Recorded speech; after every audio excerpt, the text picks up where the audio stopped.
ஜெபிப்போமாக. பரலோக பிதாவே, இந்த வார்த்தையின் மூலமாக எங்களோடு கூட பேசுங்க, எங்களோட இங்கே உருவாக்குங்க, என்னையும் மறைத்துக் கொள்ளுங்க.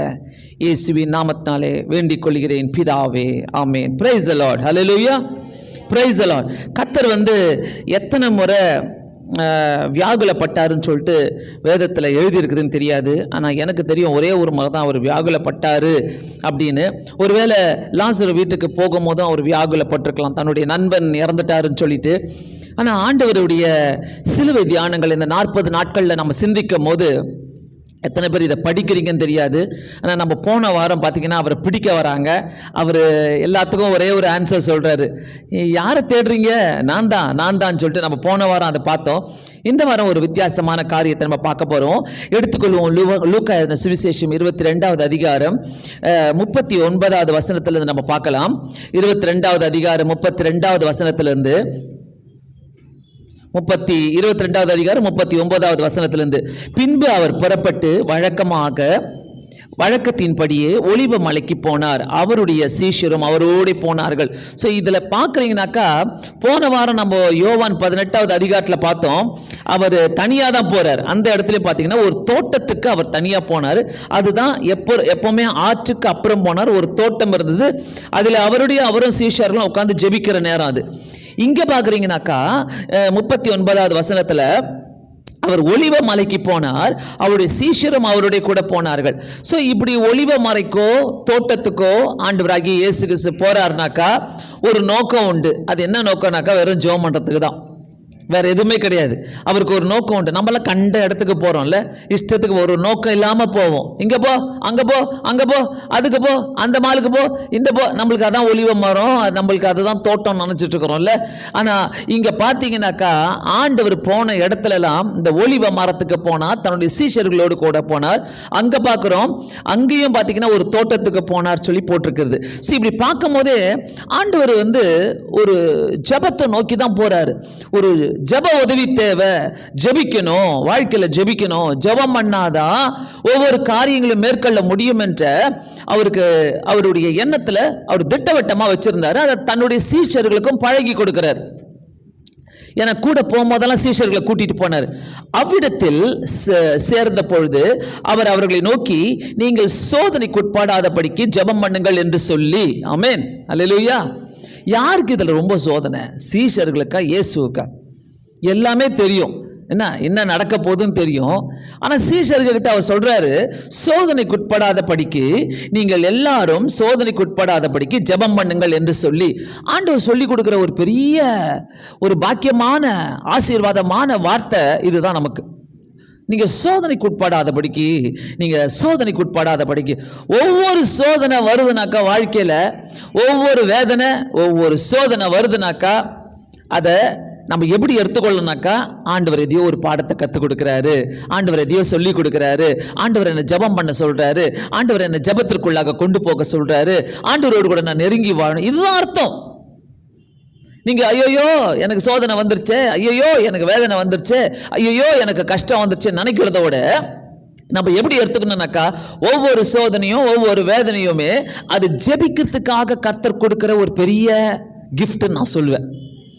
நீ சோதனையை பார்க்காத, ஆனால் ஆண்டவர் சொல்லி கொடுத்த வார்த்தையை பாரு. நீங்க சோதனைக்குட்படாதபடிக்கு ஜெபம் பண்ணுங்கள் என்று சொல்லி ஜெபம் பண்ண சொல்றாரு. நீங்க சோதனைக்குட்படாதபடிக்கு. அப்ப நம்மளுக்கு சோதனை வருதுனாக்கா நம்ம ஜெபம் பண்ணலன்னு அர்த்தம். சரியா ஜெபிக்கல. நீங்க டெய்லி 1 hour ஜெபம் பண்ணுவீங்க, 2 hour ஜெபம் பண்ணுவீங்க, 3 hour ஜெபிக்கலாம். அப்படி இருக்கிறீங்களா என்னன்னு தெரியல. ஆனா இப்படி டெய்லி ஜெபம் பண்ணிட்டு ஒரு 2 நாள் பிரேக் கொடுங்களேன். 3வது நாள் உங்களுக்கு சோதனை வரலன்னா கேள். ஆமென். கண்டிப்பா நீங்க இல்லைன்னே சொல்ல முடியாது.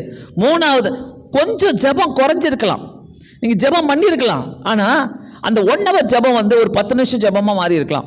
அந்த 1 hour ஜெபம் ஒரு அரை மணி நேரம் ஜெபமா மாறி இருக்கலாம். ஏதோ ஒரு பிஸியில் இன்னைக்கு தான் பண்ணீங்க, ஒரு அரை மணி நேரம் பண்ணிட்டு போயிடலாம், பரவாயில்ல, நாளைக்கு கொஞ்சம் ஜாஸ்தி பண்ணிக்கலாம் நினைப்பீங்க. ஆனால் நாளைக்கு சாத்தான் என்ன பண்ணுவான், அதையே உனக்கு பழகி கொடுப்பான். அதையே உனக்கு பழகி கொடுத்து, நேற்று தானே 1/2 hour பண்ண, என்னத்துக்கு இப்போ ஜாஸ்தி பண்ணுற, பண்ணாத. அப்போ உங்களுக்கு அது பழகிடும். 2 நாள். 3வது நாள் யார் என்டர் ஆவா? ஆண்டவர் என்டர் ஆவார். நீ என்கிட்ட 1 மணி நேரம் பேசுவ, 2 மணி நேரம் பேசுவ, குறைச்சிக்கிட்ட, அதனால உனக்கு சோதனை தரேன். அதனால் சோதனைக்குட்படாதபடிக்கு ஜெபம் பண்ணுங்கள் என்று சொல்றார். ஆமென். ஸோ அவருக்கு தான் சோதனை. ஆனா இந்த இடத்துல ஏன் சொல்றாருனாக்கா, சீஷர்களுக்கும் எச்சரிக்கை கொடுத்துட்டு போறாரு. நீங்க வர சோதனை எல்லாம் பார்த்துட்டு எல்லாம் வருவானுங்க, அது பந்தங்களை தூக்கிட்டு வருவாங்க, ஆயுதங்களோடு வருவாங்க. நீங்க அதெல்லாம் பார்த்து நீங்க சோதனை அடையாதீங்க. நம்ம வாழ்க்கையில் நான் சொல்றேன், நாளைக்கு நம்மளுக்கு பலன் வேலைனாக்கா இன்னைக்கு அந்த ஜெபத்தை பண்ணணும். இன்னைக்கு அந்த ஜெபத்தை பண்ணிட்டு ரெடி பண்ணி வைக்கணும். ஆண்டவரே, நாளைக்கு என்ன பலப்படுத்துங்க, நாளைக்கு எந்த சோதனை எனக்கு வரக்கூடாது. இதை தான் கர்த்தர் கேட்கிறார் நம்முடைய வாழ்க்கையில். இது அதிகமாக விரும்புகிற தேவனா இருக்கிறாரு. தயவு செய்து சொல்றேன், இதை எல்லாருமே நீங்க ஒரு பெரிய ஒரு கிஃப்டா எடுத்துக்கங்க. ஜெபிக்கிறது சோதனைக்குட்படாதபடிக்கு ஜெபம் பண்ணுங்கள் என்று சொல்லி, சோதனைக்குட்படாதபடிக்கு ஜெபம் பண்ணுங்கள் என்று சொல்லி இதை எல்லாருமே எடுத்துக்கங்க. நான் சொல்லுவேன், யாரா இருந்தாலும், எப்படி இருந்தாலும், எந்த சூழ்நிலையில் இருந்தாலும், ஆண்டவர் உனக்கு ஒன்றும் கொடுக்கலையா, ஜெபம் பண்ணு. ஆண்டவர் உனக்கு எல்லாமே கொடுத்துருக்கிறாரா, ஜெபம் பண்ணு. ஆண்டவர் உனக்கு போதுமானவரா இருக்கிறாரா, ஜெபம் பண்ணு. ஆண்டவர் உனக்கு போதுமானவரா இல்லையா, ஜெபம் பண்ணு. இதுதான் ஆண்டவர் கேட்கிறாரு. ஒருத்தர் கிட்ட ஆண்டவர் எக்ஸ்பெக்ட் பண்ற காரியமே இதுதான், வேற எதுவுமே இல்லை. தயவு செய்து சொல்றேன், இந்த ஜெபத்துல நம்ம நிலைத்து நிற்கும் போது கண்டிப்பா கர்த்தர் சொல்ற மாதிரி நம்ம சோதனைக்கு உட்படாமல் இருக்கலாம். அவர்களை விட்டு கல்லெறியும் தூரம் அப்புறம் போய் முழங்கால் படியிட்டு, ரொம்ப ரொம்ப அப்படியே I fell in love with this word. அப்படியே இந்த இடத்துல நான் விழுந்துட்டேன். இந்த வார்த்தைக்கு மேல நான் போகவே இல்லை. இந்த வார்த்தை என்னோட கூட பேசிக்கிட்டே இருந்தது.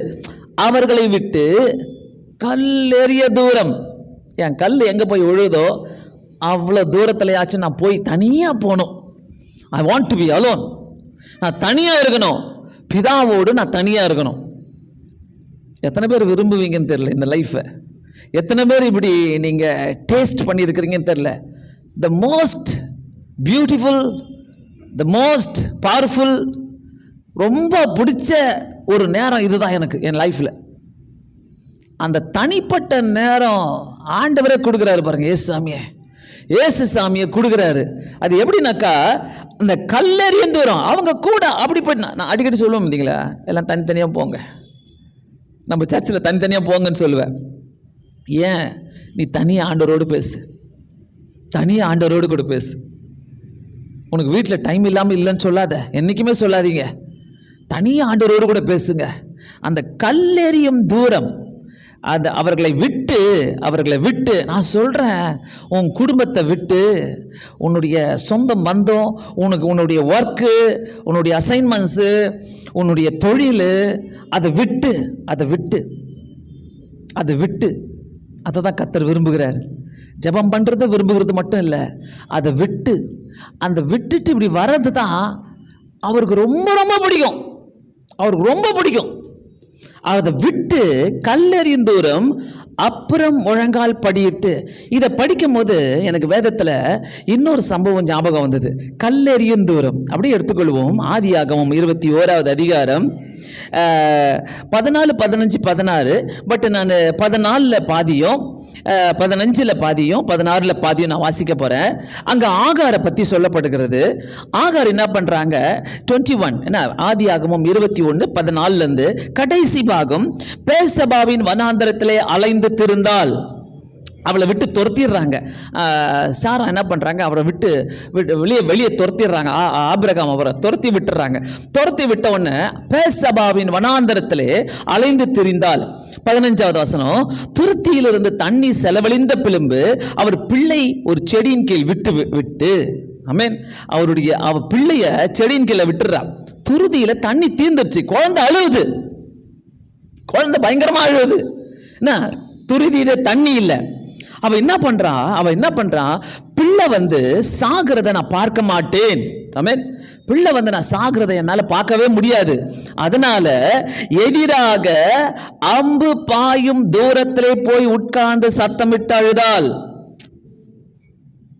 ரெண்டுத்தையும் கம்பேர் பண்ணி பார்த்தேன்.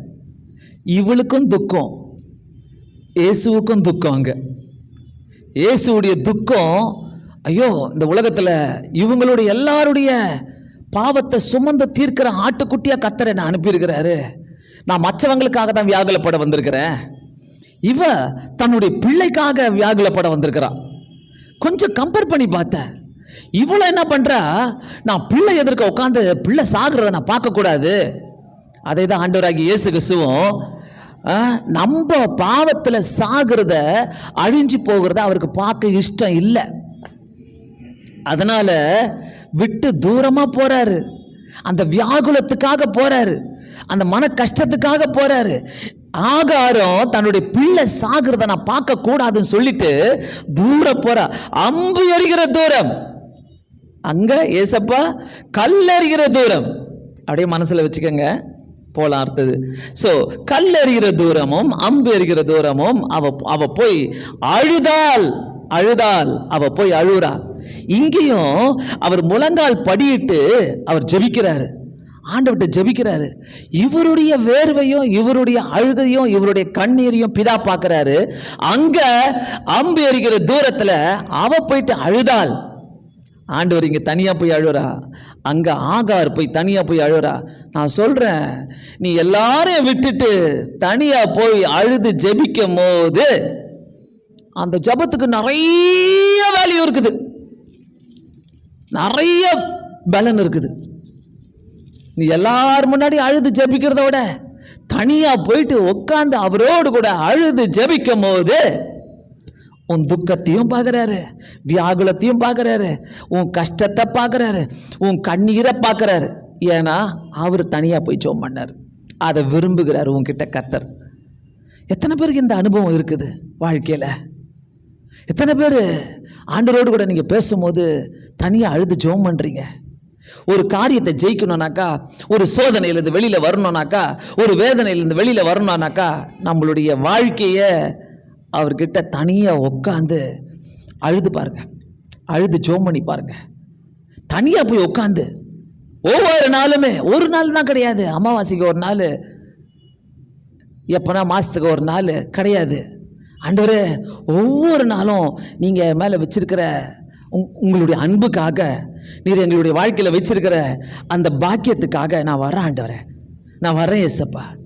யாருடைய அன்புமே இந்த உலகத்தில் ஈக்குவல் கிடையாதுங்க, ஈக்குவலே கிடையாது. உன் கணவன் உன்னை ஏமாற்றலாம், உன் மனைவி உன்னை ஏமாற்றலாம், உன் பிள்ளைங்க உன்னை விட்டு போகலாம், எல்லாருமே விட்டு போகலாம். ஆண்டோடைய அன்பு உன்னை விட்டு போகவே போகாது. எல்லாருடைய அன்பும் போயிடும். கணவனுடைய அன்பு, மனைவியினுடைய அன்பு, அப்பா அம்மாவுடைய அன்பு, பிள்ளைகளுடைய அன்பு, எல்லாமே வாழ்க்கையில் கடந்து போக போதுதான். எல்லாமே நிரந்தரம் கிடையாது.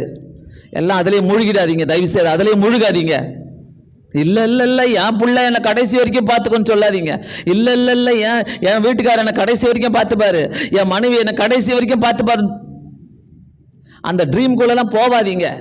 கர்த்தர் நமக்கு சொல்லித்தர ஒரு காரியமே, நான் உன் கூட இருக்கிறேன். அதனால தான் ஆண்டவர் அத்தனை சீஷர்கள் அவர் கூட இருந்தாலும் அவங்க சொல்லியிருப்பாங்கல்ல ஆண்டவர்கிட்ட, ஆண்டவரே ஒரு கை பார்த்துக்கலாம், வரட்டும் யாரா இருக்கட்டும், நம்ம ஒரு கை பார்த்துக்கலாம் அப்படின்னு சொல்லியிருப்பாங்க. ஆனால் ஆண்டவர் போங்க, சோதனைக்கு உட்படாதபடிக்கு நீங்கள் ஜெபம் பண்ணுங்கன்றாரு.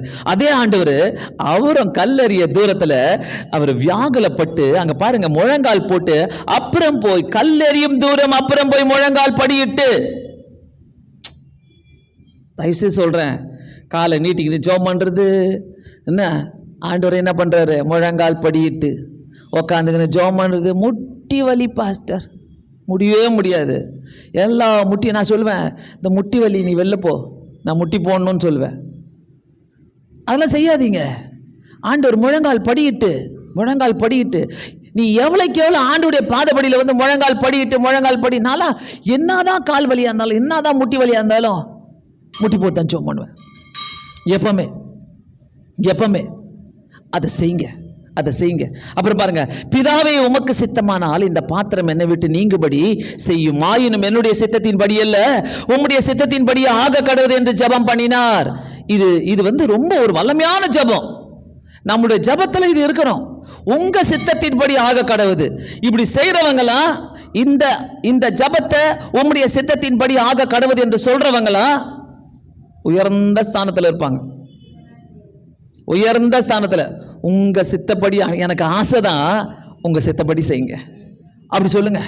எனக்கு பிடிக்கும், எனக்கு ஆசை, ஆனால் நான் கேட்கறது ஒருவேளை வெரி லிட்டில், சின்னதாக இருக்கும், ஆனால் நீங்கள் கொடுக்குறது இதோட பெருசாக இருக்கும்ல. ஆனால் நான் ஏன் இழக்கணும் அதை? அதனால் உங்கள் சித்தப்படி செய்யுங்க ஆண்டவரேன்னு ஒரு வார்த்தையை போட்டுருங்க. அப்படி சும்மா சொல்லி விட்டுருங்க. சும்மா இல்லை, உண்மையாகவே சொல்லி விடுங்க. புரியுதா? அப்படி சொல்லி விட்டுருங்க. அவரை குஷிப்படுத்தணும்ல. ஆண்டவர் உன் ஜபத்தை பார்க்குறாருல, சொல்லி விடுங்க. ஆண்டவர் உங்கள் சித்தப்படி. அப்போ நடக்குதோ நடக்கலையோ நம்ம எப்படி நினச்சிப்போம்? அவர் சித்தப்படி செஞ்சார். No feelings, no hurt feelings. Okay, அவர் சித்தப்படி செஞ்சார். நடக்குதோ இல்லையோ அவர் சித்தப்படி செஞ்சார். ஸோ அது எனக்கு ரொம்ப பிடிச்சிச்சு. அது அதனால் அந்த 42வது வசனத்தில் அந்த உம்முடைய சித்தத்தின் படி ஒரு மருந்து நான் உங்களுக்கு சொல்லித்தரேன், நல்லா கேட்டுக்கங்க. அது என்னன்னாக்கா, உங்கள் சித்தத்தின் படி நம்ம ஜெபிக்கும் போது கொஞ்சம் மனம் வலிக்கும், ஆனாலும் நம்ம ஜெபிக்கணும். ஆனால் ஒரு நல்ல ஒரு மருந்து இருக்குது. அதாவது நீங்கள் நினைக்கிறது எல்லாம் நடக்குதா? நீங்கள் நினைக்கிறது எல்லாமே நடக்குதா? அப்போ நீங்கள் உங்கள் வழியில் நடக்கிறீங்க. நல்லா தெரிஞ்சுக்கங்க. நீங்கள் நினைக்கிறது எல்லாமே நடக்குதா? அப்போ நீங்கள் உங்கள் வழியில் நடக்கிறீங்க. நீங்கள் நினைக்கிறது எதுவுமே நடக்கலையா? அப்போ நீங்க ஆண்டவருடைய சித்தத்தின்படி அவர் வழியில் நடக்கிறீங்க.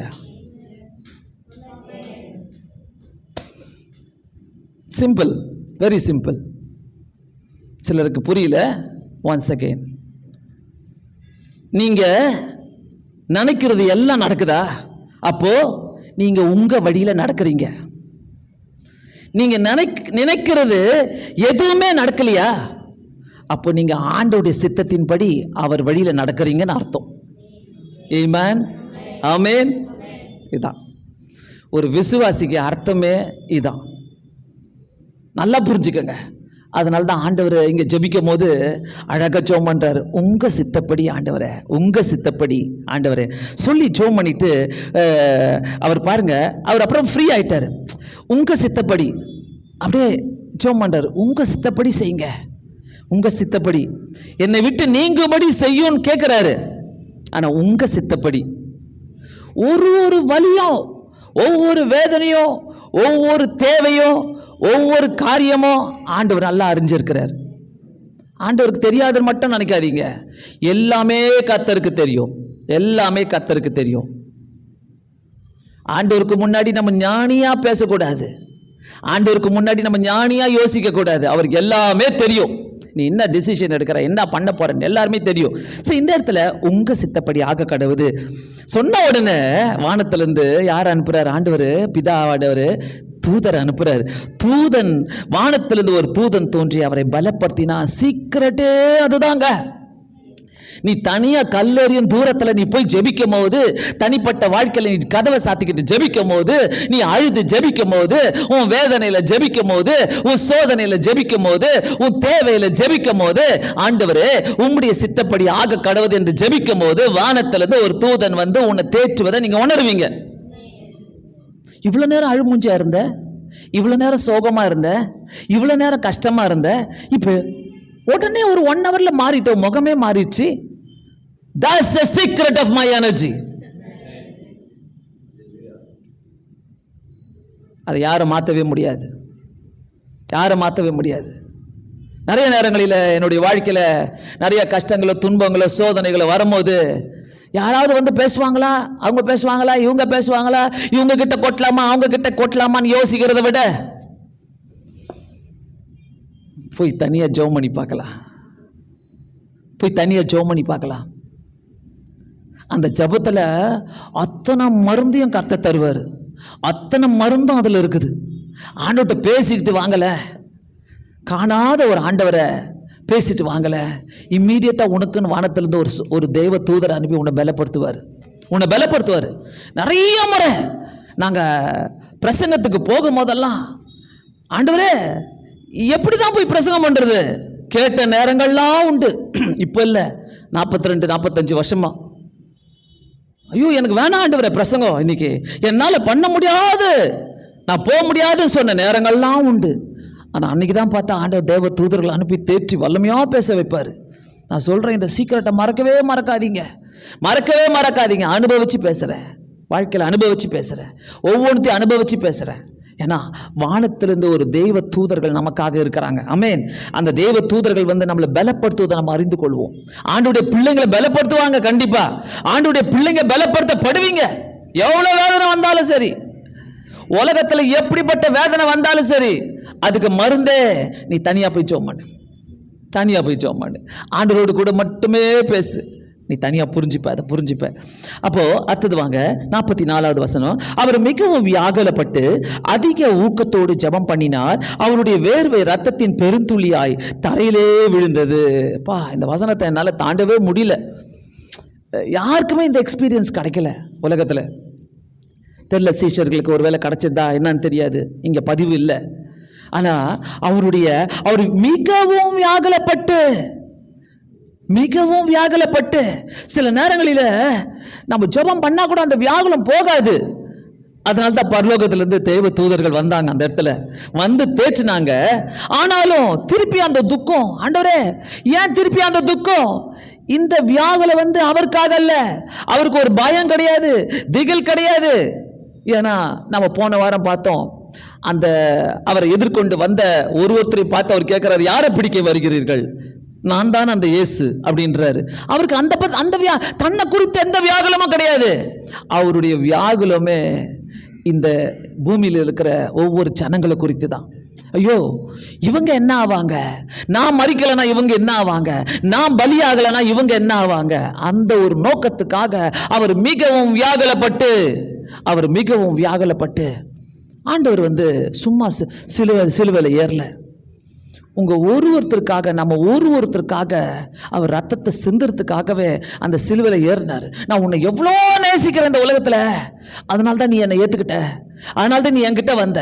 இந்த உலகத்துல நம்ம எந்த அன்பையும் பார்த்து மயங்கல, ஆனா ஆண்டவருடைய அன்பை பார்த்து எப்படி மயங்கி வந்திருக்கிறோம் பாருங்க. ஒரு நாள் மயங்கி அவருடைய பாதப்படியே விழுந்தே கடப்போம் நிறைய நாட்கள். ஏன்னா அவருடைய அன்பு அவ்வளோ பெருசு. மிகவும் வியாகுலப்பட்டு அதிக ஊக்கத்தோடு ஜெபம் பண்ணினார். வியாகுலம் வரும்போது அங்க சோதனைக்குட்படாதபடி ஜெபம் பண்ணுங்கள். இந்த நேரத்தில் அதிக ஊக்கத்தோடு ஜெபம் பண்ணினார். மிகவும் வியாகுலப்படும் போது அதிக ஊக்கத்தோடு ஜெபம். ஆமென். அதிக ஊக்கத்தோடு ஜெபம். மிகவும் வியாகுலப்படும் போது ஒருத்தலாலேயோ இந்த உலகத்துல நம்முடைய பிரச்சனையை தீர்த்து வைக்க முடியாது. கர்த்தரால மட்டும்தான் தீர்த்து வைக்க முடியும். இயேசுவால மட்டும்தான் தீர்த்து வைக்க முடியும். அவர்கிட்ட மட்டுமே தஞ்சமா இருங்க, எதுவுமே வேண்டாம், அவர்கிட்ட மட்டுமே. சோ மிகவும் வியாகுலப்பட்டு அங்க போட்டுக்கிட்டு பாருங்க, ஜெபம் பண்ணினார். அவருடைய வேர்வை ரத்தத்தின் பெருந்துளியாய் தரையிலே விழுந்தது. நம்ம ஜெபம் பண்ணும் போது வேர்வை கூட வந்து கீழே விழுந்திருக்காது. ஏசி போட்டுக்கின்னு தானே பண்ணுவோம். என்ன புசு புசு புசுன்னு வேர்த்துச்சுன்னா ஐயோ வேர்க்குதே. அவருடைய வேர்வை பெருந்துளியாக, ரத்தத்தின் பெருந்துளியாய். அப்ப நான் சில இதை பார்த்துட்டு இருந்தேன். அவர் வேர்வை பெருந்துளியா, ரத்தத்தின் பெருந்துளியாய் மாறியதற்கு காரணமே உயர் இரத்த அழுத்தம், பயம், மன அழுத்தம் போன்ற காரணங்கள். அதாவது நிறைய பிரஷர் இருக்கும்போது, அதிகமா இருக்கும்போது நரம்புகள் வெடியுமா, நம்மளுடைய நரம்புகள் வெடித்து அது கட் ஆகிறதுக்கும் சான்சஸ் இருக்குது. அதனால்தான் ரத்த துளிகள் எப்படி விழுந்துதாம், பெருந்துளியாய் விழுந்தது, சின்ன துளியா இல்லை, பெருந்துளியாய் விழுந்தது. நல்லா கவனிங்க, பெருந்துளியாய் தரையில விழுந்தது. இந்த அளவுக்கு உங்களுக்காகவும் எனக்காகவும் ஆண்டவர் பாடுபட்டிருக்கிறாரு. இந்த அளவு ஜெபம் பண்ணியிருக்கிறாரு. பெருந்துளியாய் விழுந்தது.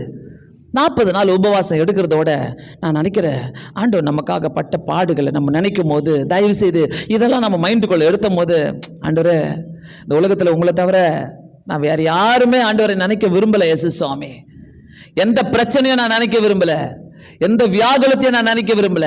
எனக்காக நீங்க ஜெபம் பண்ணிட்டீங்க, எனக்காக நீங்க தனியா போனீங்க, எனக்காக வியாகுலப்பட்டீங்க, எனக்காக வேர்வை இரத்த துளிகளாக, பெருந்துளிகளாக தரையில விழுந்துதான். சொல்றேன், அவ்வளோ பிரஷர், அவ்வளோ ஒரு மனசுக்குள்ள வியாகுலம் அங்க போட்டுக்குது. மிகவும் வியாகுலப்பட்டதினால் அவருடைய நரம்புகள் வெடித்திருக்கலாம். அந்த வேர்வை வந்து பெருந்துளியாக கீழே விழுந்துச்சு. யாருக்காக? நமக்காக தான். கொஞ்சம் யோசிப்போமா? அந்த வேர்வை ரத்தத்தின் பெருந்துளியாக தரையில் விழுந்தது. ஒரு கட்டாயிடுச்சுனாலே ஐயோ இதை போடு, பேண்டைட் போடு, அதை போடு, டாக்டர்கிட்ட போ, தச்சுக்கிட்டு வா, இதை பண்ணிட்டு வா, அதை பண்ணிட்டு வா. ஆண்டவர் நமக்காக எவ்வளோ ரத்தம் சிந்தினாரு, எவ்வளோ ஒரு காரியத்தை செஞ்சார்.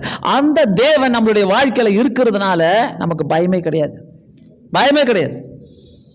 நம்ம வணங்குற தெய்வம் இவ்வளோ கஷ்டப்பட்டு வந்த தெய்வம். அவர் இவ்வளோ கஷ்டத்தை பார்த்தவர், வியாகுலத்தை பார்த்தவர், ஜனங்களை பார்த்தவர், எல்லாத்தையும் பார்த்தவர்.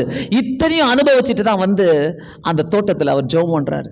ஜெபம் பண்ணும்போது அவர் ஜெபம் பண்ணி முடித்து எழுந்திருந்து தம்முடைய சீஷத்தில் வந்து அவர்கள் தூக்கத்தினாலே நித்திரை பண்ணுகிறதை கண்டு, நீங்கள் நித்திரை பண்ணுகிறது என்ன, சோதனைக்குட்படாதபடிக்கு எழுந்திருந்து ஜெபம் பண்ணுங்கள் என்றார். ஆமென். அங்கே அவ்வளோ வியாகுலப்பட்டு ஜெபம் பண்ணிட்டு போயிட்டு அங்கே போய் யாரை பார்க்குறாரு? சோம்பேறிங்களை பார்க்குறாரு. சோம்பேறிங்க தூங்கிட்டு இருக்கிறாங்க. நம்ம இவ்வளோ கேட்டோம், வீட்டில் போயிட்டு என்ன தப்புன்றது, அவங்களுக்கு கட்சிச்சு நம்மளுக்கு இல்லையே. நம்ம வியாகுலெல்லாம் பார்த்தீங்களா, அவங்க நல்லா இருக்கிறாங்களே, நம்ம இப்படி இருக்கிறோமே. இதே தான் ஒவ்வொரு கட்டத்திலும் நான் சொல்கிறேன், ஆண்டவரே உமக்கு ஸ்தோத்திரம். ஒவ்வொரு சூழ்நிலையிலும் ஆண்டவரே உமக்கு ஸ்தோத்திரம், உங்களுக்கு ஸ்தோத்திரம் ஆண்டவரே, நன்றி ஏசப்பா. எதெல்லாம் செய்கிறீங்களோ அதெல்லாம் நான் உமக்கு நன்றி செலுத்துகிறேன் ஆண்டவரே. எங்கெங்கெல்லாம் நீங்கள் செய்கிறீங்களோ அதெல்லாம் உமக்கு நன்றி ஆண்டவரே. ஆனால் நம்மளுடைய வாழ்க்கையில் கர்த்தர் ஏக்கத்தோடு பார்க்குற ஒரு காரியம் என்னன்னாக்கா, இப்படிப்பட்ட ஒரு ஜெப வாழ்க்கை உனக்குள்ளே இருக்கணும்னு ஆண்டவர் பார்க்குறாரு. அதனால் அவர் ஜெபம் பண்ணி முடிந்து எழுந்திருந்து யார்கிட்ட போகிறாரு? தம்முடைய சீஷர்களிடத்துல தான் வராரு. அவங்க தூங்கிட்டு இருக்கிறாங்க. ஆண்டவர் ஒவ்வொரு நிமிஷமும் மன்றாடி விட்டு நம்மளை வந்து பார்க்குறாரு, நமக்காக மன்றாடிட்டு. நீங்கள் 16வது யோவான் 16வது அதிகாரம் 17 பார்த்தீங்கன்னாக்கா, நான் நீர் கொடுத்த இந்த ஜனங்களுக்காக நான் மன்றாடுகிறேன்னுவார். அவருடைய அந்த பிரதான ப்ரீஸ்ட்லி ப்ரேயரில் அவர் சொல்வார். ஸோ நமக்காக மன்றாடி விட்டு நம்மளை வந்து பார்ப்பார் அவர். நீ என்ன பண்ணுற? தூங்கிட்டு இருக்கிறியா? உனக்கு எவ்வளோ நல்ல ஒரு ஜெப நேரத்தை கொடுத்துருக்குறேன், உனக்கு 24 மணி நேரத்தை கொடுத்துருக்குறேன். நீ எப்படி செலவிடுற, எந்த அளவுக்கு செலவிடுற, எப்படி ஜெபம் பண்ணுற? சிலவங்களுக்குலாம் நினைப்பு ஒரு 5 நிமிஷம் 10 நிமிஷம் ஒரு ½ அன் ஹவருக்கு மேலே ஜெபம் பண்ண வராது. நான் சொல்கிறேன், ½ அன் ஹவர் ஜெபம்லாம் நீ ஜெபிக்கிற ஆளே கிடையாது. நீ எப்பவுமே நீ ஜெபம் பண்ண உட்காந்து ஒருத்தவங்க வந்து சொல்கிறாங்க, பாஸ்டர்மா நான் வந்து ½ மணி நேரம் பைபிள் வாசிப்பேன், ½ மணி நேரம் ஜெபம் பண்ண, கரெக்டாக 1 ஹவர் ஆகிடும். அந்த ½ மணி நேரம் பைபிள் வாசிக்கிறது தனி. அதெல்லாம் கிளப் பண்ணிக்காதீங்க, அதெல்லாம் ஒன்றா சேர்த்துக்காதீங்க. ஆண்டவரோடு கூட பேசுறது வேற, பைபிள் வாசிக்கிறது வேற. நான் பைபிள் வாசிக்கிற கணக்கை சேர்க்கவே மாட்டேன். நல்லா இருக்கணும்னாக்கா இதான் வழி. சமாதானமா இருக்கணுமா, இதான் வழி. ஆண்டவருடைய சித்தங்கள் நம்முடைய வாழ்க்கையில் நடைபெறணுமா, இதான் வழி. வேற எதுவுமே கிடையாது. ஸோ நம்ம எதுக்கு ஓடி வந்திருக்கிறோம்னாக்கா, ஆண்டவர் நம்மளை பார்க்க வந்திருக்கிறார். சீஷர்களை பார்க்க போனார் அவர். ஆண்டவர் நம்மையும் பார்க்க வந்திருக்கிறார். சீஷர்களை நித்திரை பண்ணுகிறத என்ன, சோதனைக்கு உட்படாதபடிக்கு எழுந்திருந்து ஜெபம் பண்ணுங்கள் என்றார். அப்படியே எழுந்திருந்து ஜெபம் பண்ணுங்கள். ஆண்டவர் நம்மள்ட்ட வேற எதுவுமே எக்ஸ்பெக்ட் பண்ணல. நீ ஜெபம் பண்ணு.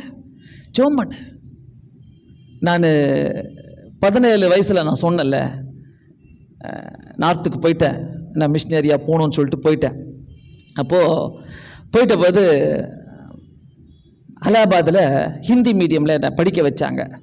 பைபிள் காலேஜ், அது ஒரு பைபிள் காலேஜ், ஹிந்தி மீடியம், ஃபுல்லாக ஹிந்தி தான், ஒன்றுமே தெரியாது. அங்கே ஒரு வார்டன் இருப்பாங்க, பயங்கரமாக திட்டுவாங்க ஹிந்தியில். என்ன காலையில் ஏந்திரிச்சு அந்த பெரிய ஒரு பங்களா மாதிரி இருக்கும், அதை சுற்றி க்ளீன் பண்ண எல்லாம் ஒரு 60-70 மிஷினரி கேர்ள்ஸ் இருப்பாங்க, எல்லாம் ஆல் ஓவர் இந்தியாவிலேருந்து வந்து எல்லாம் க்ளீன் பண்ணோம். 3 மணிக்கு ஏஞ்சி குக்கிங் சொல்லி ஒரு டீம் பிரித்து விட்டுருவாங்க. அது எங்களுக்கு கிடைக்கும், அந்த சான்ஸ்லாம் ஒரு முறையும் கிடைக்கும். காலையில் 3 மணிக்கெல்லாம் ஏஞ்சி நெருப்பில் கையிலேயே சப்பாத்தி இப்படி செஞ்சு நெருப்பில் போட்டு எடுக்கணும், ஓகேவா? அப்புறம் பிரேக்ஃபாஸ்ட் ரெடி பண்ணணும். அந்த ஒரு குக் இருப்பாங்க, அவங்களுக்கு ஹெல்ப் பண்ணணும், வெஜிடபிள் கட் பண்ணி கொடுக்கணும், பாத்ரூம்ஸ் கழுவணும். இந்த டீம் எல்லாம் அப்படியே செய்வாங்க, எல்லாரும் செய்வோம். அப்போ பார்த்தீங்கன்னாக்கா எனக்கெல்லாம் ஹிந்தி தெரியாது, ரொம்ப தூரம் ரொம்ப தூரம். அலகாபாத் எங்கே, யூபியில். அப்போல்லாம் போகிறதுக்கு 3 நாள், வரத்துக்கு 3 நாள் அப்படி இருக்கும். அப்போ பார்த்தீங்கன்னாக்கா சாயங்காலத்தில் ஒரு ஃப்ரீ டைம் இருக்கும். அந்த டீ டைம் சொல்லிட்டு 4:30 மணிக்கு டீ கொடுத்துட்டு எதனா ஒரு 2 பிஸ்கெட் கொடுப்பாங்க. சாப்பிட்டுட்டு உங்களுக்கு ஒரு 5:30 வரைக்கும் 6 o'clock வரைக்கும் ஒரு ஃப்ரீ டைம் கொடுத்துருவாங்க. அப்போல்லாம் பார்த்தீங்கன்னா நான் கிட்டார் வாசிப்பேன். அப்போது ஒரு கிட்டார் இருக்கும். கிட்டாரை தூக்கிட்டு வந்து தனியாக உட்காந்து அங்கே ஒரு கார்டனில் உட்காந்து தனியாக கிட்டாரை எனக்கு பிடிச்ச பாட்டெல்லாம் பாடிட்டு உட்காந்து ரொம்ப நேரம் ஜோம் பண்ணுவேன். ரொம்ப நேரம் ஜோம் பண்ணுவேன். 3 மணி நேரம், 4 மணி நேரம். எல்லாம் தூங்குவாங்க ஹாஸ்டலில். காலையில் நிறைய பேர் எழுந்திரிச்சு ஜோம் பண்ணுவாங்க. 3 மணிக்கு எழுந்திரிச்சு ஜோம் பண்ணிகிட்டு இருப்பேன். அப்போது இன்றைக்கி உட்காந்து சில நேரங்களில் யோசிப்பேன், என்ன ஜோம் பண்ண, என்ன ஜோம் பண்ண, என்னென்னலாம் அவ்வளோ ஜோம் பண்ண, அந்த நாட்களில் எப்படி அப்படி ஜோம் பண்ண. எங்கள் வீட்டில் ஜப ரூம்னு சொல்லி ஒன்று இருக்கும். அது வெறும் ஜபத்துக்காக தான். அந்த ரூமை சாத்திட்டேன்னாக்கா 4 மணி நேரம் உட்காந்து ஜோம் பண்ணுவேன் 16 வயசில். அப்போ அந்த இடங்களில் யூபியில், எம்பியில், ஷிம்லாவில், ராஜஸ்தானில், இப்படி எல்லாம் இந்தியா ஃபுல்லாகவே போன இடங்களெல்லாம் அவ்வளோ நேரம் உட்காந்து மூலையில் தனியாக உட்காந்து காலையில் எழும்பி இருட்டோடு எழுந்துச்சி போய் ஜோம் பண்ணிகிட்டு இருப்பேன். இன்றைக்கி உட்காந்து யோசிக்கிறேன் நிறைய நேரங்களில், என்ன ஜோம் பண்ண, அப்படியே ஆண்டவர் மேலே ஒரு பைத்தியமாக உட்காந்து ஜோம் பண்ணிகிட்டு இருப்பேன். இருட்டாக தான் இருக்கும். அப்படி ஒரு பைத்தியமாக பாட்டெல்லாம் வாசித்துக்கிட்டு நான் ஒரு ஜோம் பண்ணுவேன். அப்படியே நிறைய நேரங்களில் ஆண்டவரோட தனியாக பேசிகிட்டு இருப்பேன். No cellphone. அப்போல்லாம் என்னுடைய வாலிபத்தை நான் அப்படி தான் கடத்தினேன். 18 வயசில், 17 வயசில் தனிப்பட்ட ஜபங்கள் நிறைய ஜோம் பண்ணுவேன். நினச்ச நேரம்லாம் உட்காந்து முட்டி போட்டு ஜோம் பண்ணிகிட்டு இருப்பேன். நிறைய நேரங்களில் உட்காந்து, ஆண்டவரே என்ன பேசினேன் நான் அப்படி உங்கள்கிட்ட அந்த வயசுலலாம் நிறைய பேசினல, என்னென்னமோ பேசினல. இன்றைக்கி திரும்பி பார்த்து வர என்னென்னலாம் கேட்டனோ, என்னென்னலாம் பேசணும், அத்தனையும் நிறைவேற்றி கொடுத்துருக்கிறார். அத்தனையும் அவ்வளோத்தையும் நிறைவேற்றி கொடுத்துருக்கிறார். ஒரு இடத்துல கூட சே உன்னை கைவிட்டேன், உன்னை தூக்கி போட்டேன், நீ வேணா, அவ்வளோ ஜபத்தையும் கேட்குறாரு ஆண்டவர். அவ்வளோ ஜபத்தையும் ஆண்டவர் என் மேலே என்னை பண்ண வச்சு அவ்வளோத்தையும் ரொம்ப கேட்டார். நான் சொல்கிறேன், சோதனைக்கு உட்படாத படிக்கு நிறைய சோதனை வரும். முழங்கால் போட்டு கிடைக்கிற நேரங்கள் எல்லாம் அவர் கூட மட்டும் பேசுங்க. இன்றைக்கும் நான் அதை தான் விரும்புகிறேன். எங்கன்னா தனியாக விட்டாங்கனாக்கா ஜாலியாக போயிட்டு உட்காந்து ஜோம் பண்ணலாம். உட்காந்து ஜோம் பண்ணுவேன். ஒரு சீக்ரெட் என்கிட்ட இருக்குது இன்றைக்கும். எப்படின்னாக்கா சம்டைம்ஸு எங்கன்னா போயிடும், நடுவில் இறங்கி பாஸ்டர் ஒரு டீ வாங்க போகிறாரு, ஏதோ ஒரு கடைக்கு போயிட்டு வராரு, ஏதோ ஒரு கடையில் போயிட்டு ஏதோ வாங்க போகிறாரு. அந்த உட்காந்து அந்த கொஞ்ச நேரம் பெட்ரோல் போட போகிறாரு, சத்தமாக ஜோம் பண்ணிப்பேன் கார் உள்ள. வேஸ்ட் பண்ணாத, வேஸ்ட் பண்ணாத. நிறைய சீக்ரெட் இது மாதிரி வச்சுருக்கிறேன் நான்.